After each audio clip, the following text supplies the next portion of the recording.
muito de emprego, que ele está até lá, até hoje. Né? Então o motivo é continuar agradecendo ao Senhor por tudo que Ele tem feito e por tudo que Ele irá fazer, né? Sobre a vida do Sidney. Que os irmãos possam continuar orando, né? Pela vida dele, por toda a área da vida do Sidney e pela família dele. Eu agradeço a oportunidade, né? Eu queria que a Kelly falasse, mas a Kelly não está aí também, a outra mãe dele. Na verdade, ele fala que ele está cheio de mãe, né, gente? Mas pai é só 3, os pastores e ele. Né? Então, motivo de agradecimento, o Robson também, né? Quero agradecer muito pela vida do Robson, né? Que lutou, trabalhou, antes mesmo, acho, de conhecer muitas pessoas. Ele fica aqui falando, a gente vai falar de todo mundo.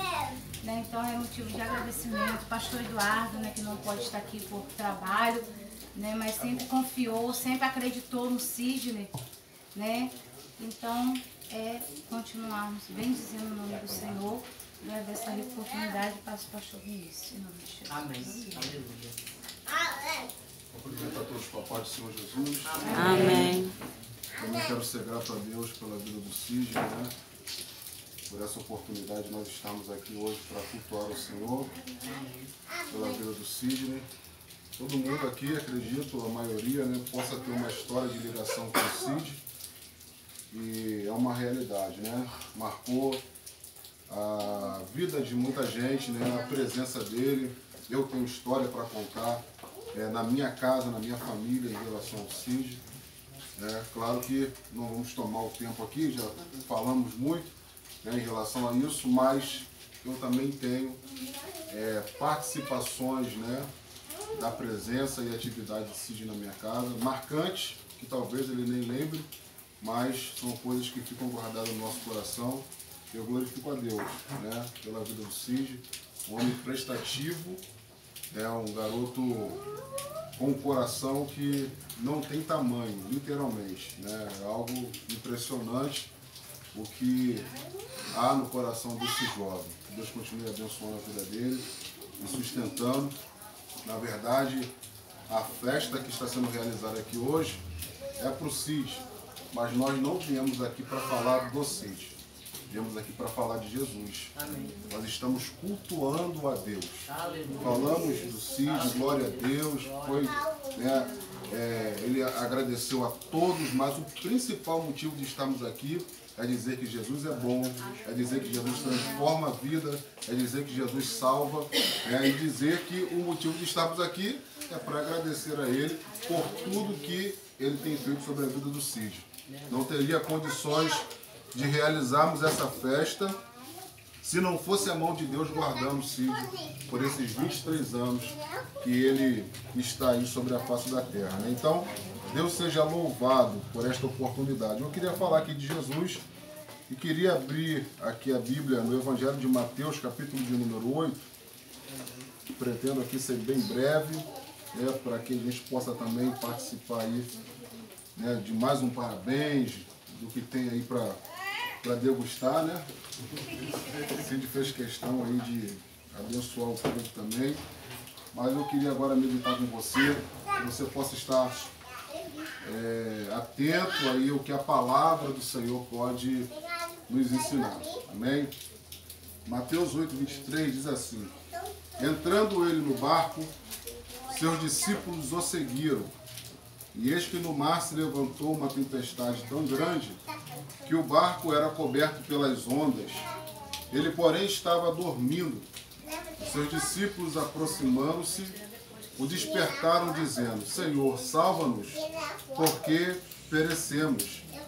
E ele disse-lhe: por que temeis, homens de pequena fé? Então, levantando-se, repreendeu os ventos e o mar, e seguiu-se uma grande bonança. Aqueles homens se maravilharam, dizendo: que homem é este, que até os ventos e o mar lhe obedecem? É um texto conhecido, né, talvez para alguns que aqui estão, mas o motivo aqui hoje é gratidão. Já foi falado, o Machine falou, o Cid falou, o motivo é gratidão. Gratidão por quê? Gratidão a Deus é um culto em ação de graças, mas nós entendemos que só há possibilidade de alguém ser grato por alguém ou por alguma coisa que tenha sido feita sobre a sua vida, se ele passar por alguma situação e alguém o ajudar em alguma situação e ele entender que esta situação foi digna de gratidão. Para o Sidney chegar aqui hoje para cultuar, é porque ele parou, raciocinou, olhou para trás e percebeu que ele obteve de Deus muito ajuda para que ele pudesse chegar aqui nesse momento. Então não teria condições de termos culto em ação de graças se não tivesse tido a ajuda de Deus. Agora, a ajuda de Deus só aconteceu porque provavelmente esse jovem passou por algumas situações de dificuldades na sua vida. Se não tivesse dificuldade, não teria ajuda de Deus. Se não tivesse ajuda de Deus, também não teria o culto em ação de graças. Então o motivo de estarmos aqui hoje é porque antes desse momento, um processo de coisas aconteceram para que pudesse chegar ao coração dele a expressão de gratidão e dizer, eu preciso prestar um culto em ação de graças. Então eu queria falar aqui hoje, na verdade, sobre aquilo que nos leva a prestar um culto em ação de graças. Eu queria que você pudesse compreender que não teríamos condições de dar cultos em ação de graças se não fossem as tempestades da vida. São elas que nos fazem entender que precisamos da ajuda de alguém, esse alguém nos ajuda e no final a gente é grato. Muito obrigado. Foi o Senhor quem fez. Foi o Senhor que nos ajudou. Então nós precisamos das tempestades para que possamos ser gratos a Deus e para que possamos prestar culto em ação de graças. E o texto que nós lemos fala sobre um episódio onde alguns homens estavam passando por momentos de dificuldade. Não eram dificuldades pequenas, representadas aqui por uma tempestade. Então nós vamos aprender aqui com esse texto algumas lições que esses homens passaram e nos deixaram como ensinamento para nossas vidas hoje. E o primeiro versículo que lemos diz que Jesus entrou no barco. E logo após de Jesus entrar no barco, os seus discípulos o seguiram. A Bíblia diz que Jesus não chama os discípulos, são eles que seguem a Jesus. Então eu queria logo aqui falar o ensinamento desse texto e entender que os discípulos descobriram que havia somente uma necessidade para eles. Quantas necessidades? Que necessidade era essa? Seguir Jesus. Eles aprenderam no decorrer da sua vida que a única necessidade que eles tinham era de seguir Jesus. Por que eu digo que era a única necessidade que eles tinham? No livro de Mateus, capítulo de número 4, a Bíblia diz que Jesus estava passando na beira do mar e viu dois homens lançando a rede. Quem eram esses homens? Os dois primeiros discípulos que Jesus chamou para o seguir. A Bíblia diz que eles estavam pescando. Eram filhos de pais pescadores. E eles funcionavam naquela época como uma espécie de uma empresa. A questão da pescaria para eles.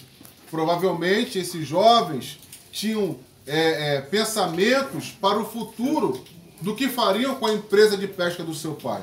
Mas a Bíblia diz que Jesus chegou para eles e disse para eles que eles abandonassem tudo e seguissem Jesus. Diz a Bíblia que eles largaram a função de pescador e foram seguir Jesus. Então eu queria que você compreendesse que esses homens aprenderam no decorrer da sua vida que a única necessidade que eles tinham era seguir Jesus. Largaram o emprego, largaram tudo para poder seguir Jesus. Eu não quero dizer que nós precisamos largar emprego, largar muitas outras situações, no sentido de literalmente largar para poder seguir Jesus. Mas eu quero que vocês possam compreender que acima de tudo que nós possamos necessitar, a maior necessidade é seguir Jesus. Você pode repetir isso comigo? A maior necessidade que eu preciso ter é entender que eu preciso seguir Jesus. Alguém tem necessidade aqui hoje? Eu tenho. Você sabe qual é a necessidade que você tem? E tal, não. Essa aqui é a questão. Agora a senhora entende que é a necessidade de seguir Jesus porque nós estamos falando. Mas antes de chegar a esse momento, será que você tinha parado para pensar que a maior necessidade que você tem é de seguir Jesus? Talvez você diga que a sua necessidade hoje é pagar uma conta. Talvez você possa dizer que a sua necessidade hoje é uma porta de emprego que ainda está fechada. Talvez você diga que a sua necessidade hoje é uma companheira ou um companheiro do seu lado. A sua necessidade hoje é o seu sonho que ainda não aconteceu.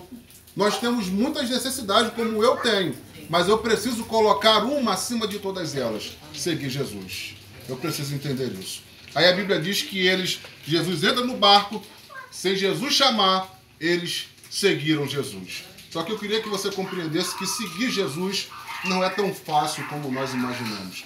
Não é tão simples como nós imaginamos. Seguir Jesus não é só o ato de, no dia do culto, ir para a igreja. Seguir Jesus não é só o fato de hoje estarmos aqui prestando culto e ação de graça e eu vim aqui no culto, eu estou seguindo Jesus, não. Seguir Jesus engloba muitas outras coisas. Primeiro, seguir Jesus fala de renúncia. Por quê? Nós não sabemos que dia era esse, nem que horas eram, e nem o que Jesus ia fazer.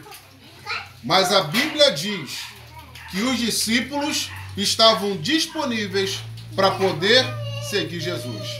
Os discípulos poderiam estar em muitos lugares, quem sabe conversando com amigos, quem sabe correndo atrás dos seus objetivos, quem sabe fazendo um momento de lazer com a sua família, quem sabe um momento de lazer e diversão com seus amigos.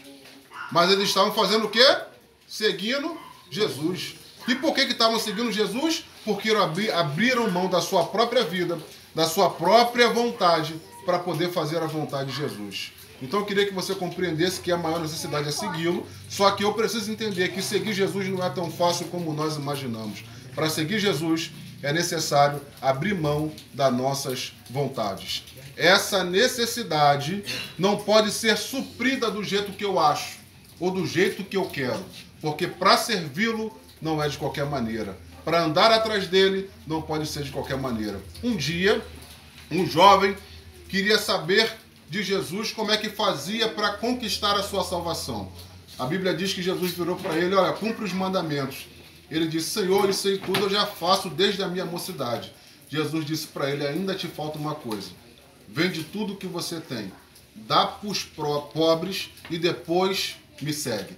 O que Jesus está ensinando para ele é o seguinte: quer me seguir? Pode vir, só que não é de qualquer jeito. Quer me seguir? Abre mão daquilo que está no seu coração e depois me segue. Tem disposição? Tem coragem de falar com ele? Eu desejo lhe seguir, mas ele está dizendo que para me seguir não é de qualquer maneira, porque a gente acha que agrada a Deus andando atrás dele, ou indo para a igreja, ou cantando um louvor, ou lendo um texto da Bíblia, ou ouvindo uma palavra, ou ouvindo uma canção. Isso é bom? Talvez para mim, mas isso não agrada a Deus. Agradar a Ele é fazer o que Ele manda e abrir mão de muita coisa para poder segui-lo. Aí a Bíblia diz que esse jovem abaixa a cabeça entristecido e vai embora. Por quê? Ele não conseguiu abrir o coração para liberar a riqueza que ele tinha, porque a Bíblia diz que esse seu jovem, ele era muito rico, tinha muito dinheiro, e ele não podia abrir mão do dinheiro que tinha para poder seguir Jesus. Então eu tenho necessidade, a necessidade é segui-lo, mas eu preciso entender que para segui-lo não é de qualquer maneira. Aí a Bíblia diz que no versículo 24, alguém me ouve? Amém. Preste atenção aqui para a gente não perder o raciocínio e a gente já vai terminar. 24 diz assim: eis que no mar se levantou uma tempestade tão grande que o barco era coberto pelas ondas. Ele, porém, estava dormindo. Amém? Amém. A Bíblia diz que nesse momento que os discípulos seguiram Jesus, a navegação começa. Jesus começa a navegar junto com os discípulos. A Bíblia diz que Jesus vai dormir no barco, porém, uma tempestade começa no meio da navegação. Enquanto eles estão navegando com Jesus, a Bíblia diz que a tempestade começa. Olha o que a tempestade trouxe. A Bíblia diz que a tempestade trouxe vento, a tempestade trouxe onda grande, e as ondas eram tão grandes que encobriam o barco, ou quase encobriam o barco. A situação não era fácil para os discípulos. No meio de um mar, um barco a remo, vento de um lado para o outro, as ondas grandes tentando encobrir o barco, Jesus dormindo e os discípulos estavam navegando. O que nós aprendemos? Todos que desejam seguir Jesus, precisam estar atentos e prontos, sabendo que você terá que viver coisas que você não viveria se não tivesse seguido Jesus. Os discípulos só estão enfrentando a tempestade no meio do mar porque eles decidiram fazer o quê? Seguir Jesus. Se os discípulos não tivessem seguido Jesus, a tempestade viria? Poderia vir, mas os discípulos estariam aonde? Em terra firme. A tempestade começa para onde eles iriam? Dentro de casa, se proteger, ficar tranquilo da tempestade. Mas no meio do mar, não tinha como eles fugirem da tempestade. Eles teriam que enfrentar. E só estão enfrentando a tempestade porque decidiram seguir Jesus. E é por isso que muita gente desiste de seguir Jesus. Ou muita gente não deseja seguir Jesus por causa das lutas e dificuldades da vida. Eu gostaria que você compreendesse que seguir Jesus é a maior necessidade. E para segui-lo não é de qualquer maneira. Mas se eu desejar segui-lo, eu preciso estar pronto para as tempestades que surgirão só porque eu decidi seguir Jesus. E quando isso acontecer, eu lhe dou um conselho. Se alegre. Você está no caminho certo. Se alegre, porque tudo isso que está acontecendo é porque você está fazendo a vontade dele. E toda vez que a gente deseja fazer a vontade dele, sempre se levanta situações para desejar contribuir para que a gente desista na nossa caminhada com Cristo Jesus. Mas que você compreenda esse grande princípio. Se quer servi-lo, precisa estar pronto para viver as tempestades que vocês não viveriam se não estivessem seguindo a Jesus. Versículo 25. E os seus discípulos, aproximando, o despertaram, dizendo: Senhor, salva-nos, que nós perecemos. Aí, no meio da navegação, os discípulos aprenderam uma coisa muito interessante. Por que os discípulos aprenderam? Que no meio da dificuldade, eles poderiam contar com a ajuda de alguém. Eles disseram: e agora? O que nós faremos? Só tinha um jeito. Contar com a ajuda de Jesus. Aí ele vai até Jesus: Senhor, nos salva, porque nós estamos perecendo.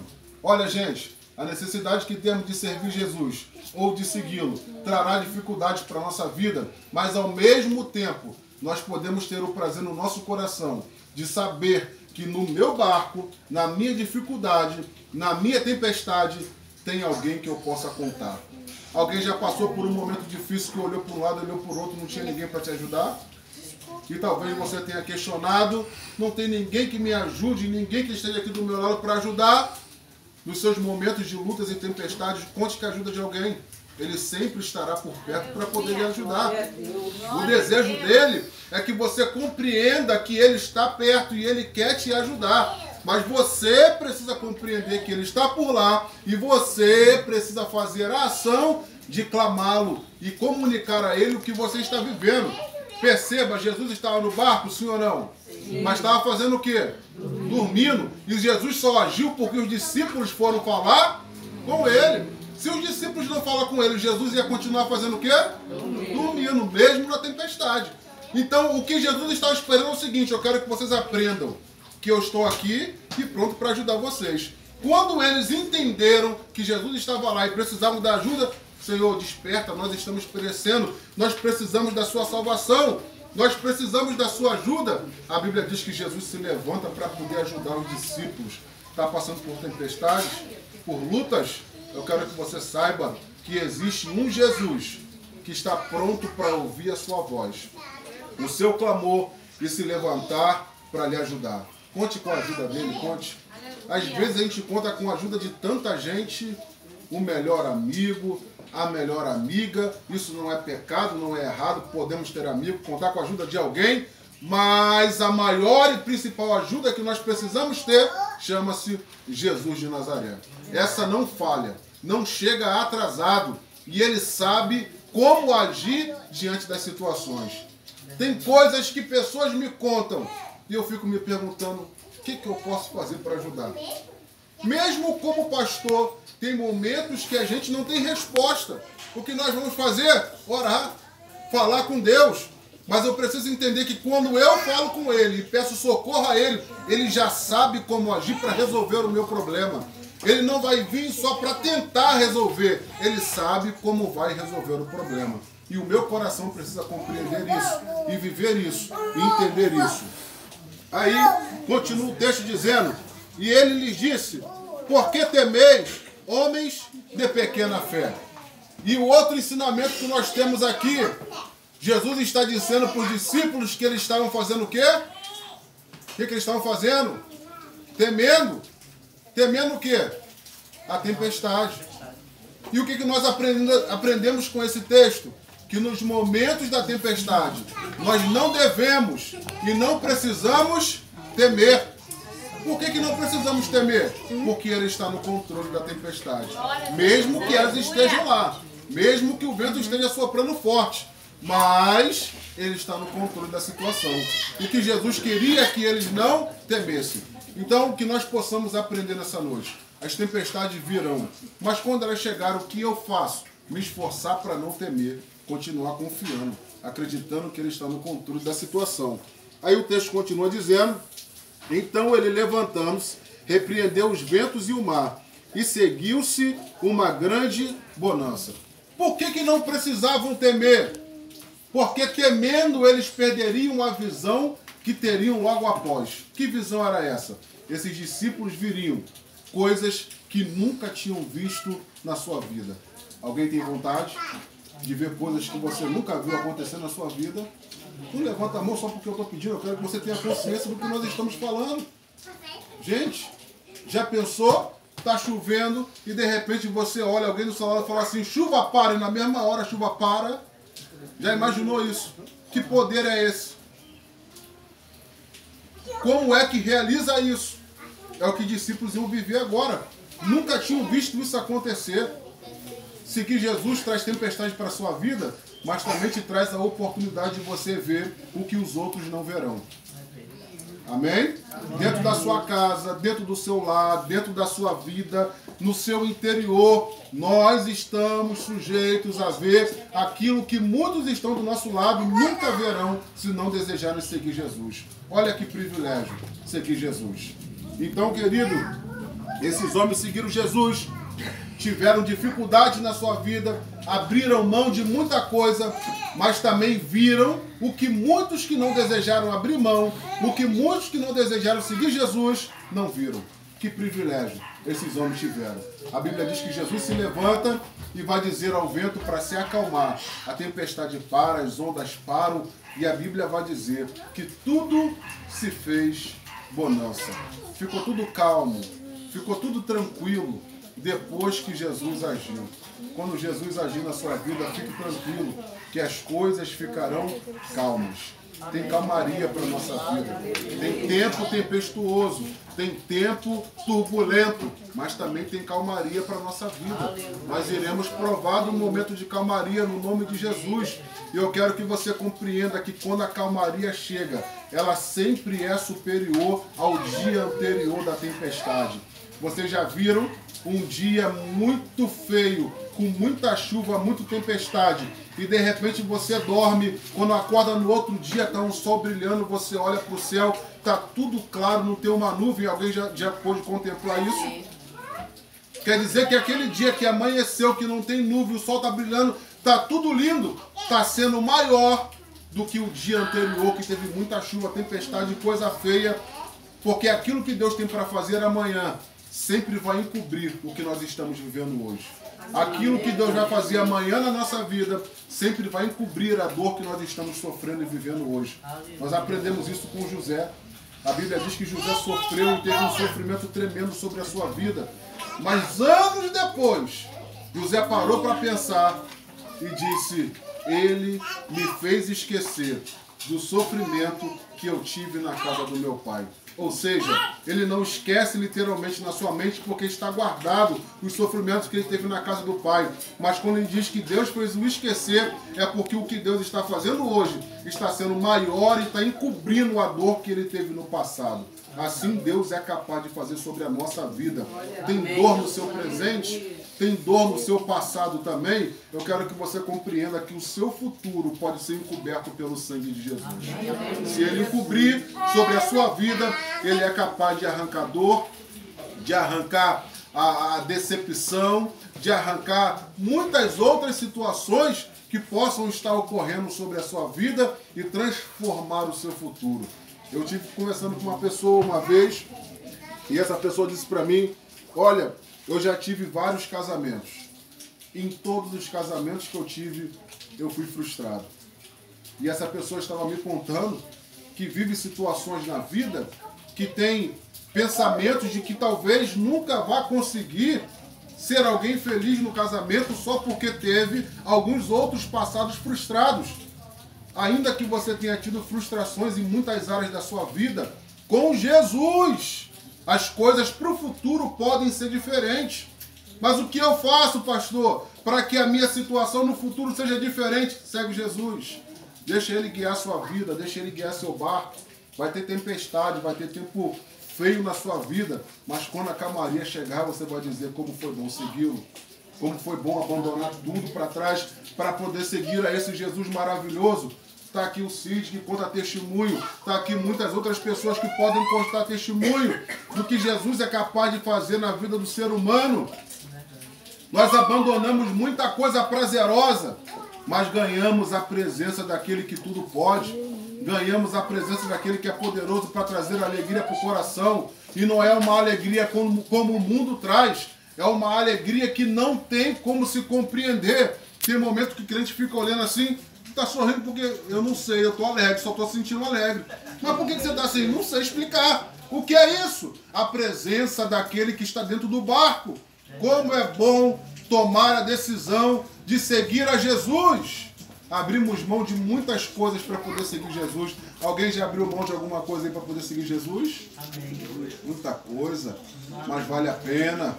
Vale a pena, a gente chora, a gente sofre. Tem dia que dá vontade de parar, tem dia que dá vontade de olhar para trás, tem dia que dá vontade de desistir, tem dia que dá vontade até de murmurar. Mas lá na frente a gente olha, rapaz, não tem para onde ir. Só o Senhor tem a palavra de vida eterna. E a gente até agradece. Muito obrigado por tudo. Jesus é bom segui-lo, é bom servi-lo, é maravilhoso. Aí a Bíblia vai dizer que Jesus a Bíblia vai dizer que os homens disseram o seguinte, e aqueles homens se maravilharam dizendo, que homem é este, que até os ventos e o mar lhe obedecem? Quando a tempestade chegar sobre a sua vida, entenda uma coisa, você está tendo a oportunidade de conhecer um pouco mais Jesus. Tenha paciência, tenha calma no meio da tempestade, para você não perder nenhuma ação de Jesus. Já imaginou se os discípulos não tivessem visto Jesus falar?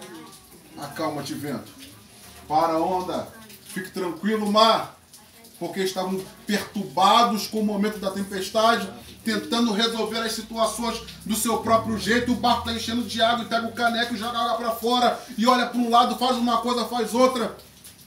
Quando Jesus começa a falar para os discípulos, por que vocês estão temendo o homem de pequena fé? Até então, Jesus dorme. Quem é que está controlando o barco? Os discípulos. Quem é que está dormindo? Jesus. Quem está tentando fazer com que o barco não afunde? Os discípulos. Vocês acham que era pouco trabalho ou muito trabalho? Muito trabalho. Estavam angustiados, com certeza. Estavam preocupados, com certeza. Mas quando Jesus se levanta e começa a falar, os discípulos imediatamente pararam. O que os discípulos fizeram? Pararam de fazer tudo o que estavam fazendo. E eu faço um convite para alguém que está aqui hoje e talvez esteja vivendo um momento de tempestade. Assim te diz o Senhor, pare. É momento de parar, de tentar resolver as questões, de tentar fazer do seu jeito, de tentar andar do jeito que você acha que tem que andar, de tentar andar pelo caminho que você acha que vai resolver o seu problema. Jesus está dizendo, pare! E se eu parar, o que eu faço? Jesus está dizendo, só olha para mim e preste atenção como eu trabalho. Que coisa linda. Enquanto ele trabalha, eu estou parado olhando. Jesus, vale a pena clamar e confiar nele. Vale a pena falar com ele. Aí os discípulos estão parados olhando e Jesus está trabalhando. Acalma-te, vento. Acalma, mar. Eles puderam perceber o que Jesus fez e depois disseram, quem é ele? Os discípulos não sabiam quem ele era. Quem foi que escolheu os discípulos? Jesus! Será que eles não sabiam quem ele era? Sim, mas quando chega aqui, eles disseram, ando com ele, caminho com ele, durmo com ele, vou para o monte com ele, oro com ele. mas ainda não conhecia isso que ele fez hoje. A cada dia que se passa, nós temos o privilégio de conhecer melhor Jesus. No meio das lutas, no meio das tempestades, e que você possa sair daqui hoje com um desejo enorme no seu coração de conhecer quem Ele é. Que você possa chegar na sua casa e o seu coração possa estar dizendo para você, me conheça, me conheça. Você conhecer quem? Saiba que é Jesus querendo se apresentar para você. Em nome do Senhor Jesus Cristo, que o Espírito Santo de Deus possa colocar sobre a sua vida essa noite um desejo de segui-lo, um desejo de conhecê-lo de uma maneira que você nunca tenha conhecido. Eu não estou lhe convidando para você fazer parte de uma igreja. Eu não estou lhe convidando para você fazer parte dos cultos. Eu não estou lhe convidando para você ganhar uma carteirinha de crente. Eu não estou lhe convidando para você só ser batizado nas águas. Eu não estou lhe convidando para, a partir de hoje, você andar com uma Bíblia debaixo do braço. Eu estou lhe convidando para você conhecer Jesus. Vai muito além do que é a igreja. Vai muito além do que vir aqui a esse culto hoje. Conhecê-lo excede tudo que você já tenha conhecido na vida. E é muito mais prazeroso. Eu sempre digo isso. E que o Senhor continue nos guardando. Eu sempre digo isso. Quando eu estava no mundo, eu ficava imaginando, um dia eu vou ter que voltar para a igreja. E eu pensava, como é que vai ser a minha vida sem a cerveja? Eu ficava imaginando, o que é que eu vou fazer quando não puder mais fazer as mesmas coisas que eu faço hoje? Eu achava que a minha vida ia ser uma vida monótona.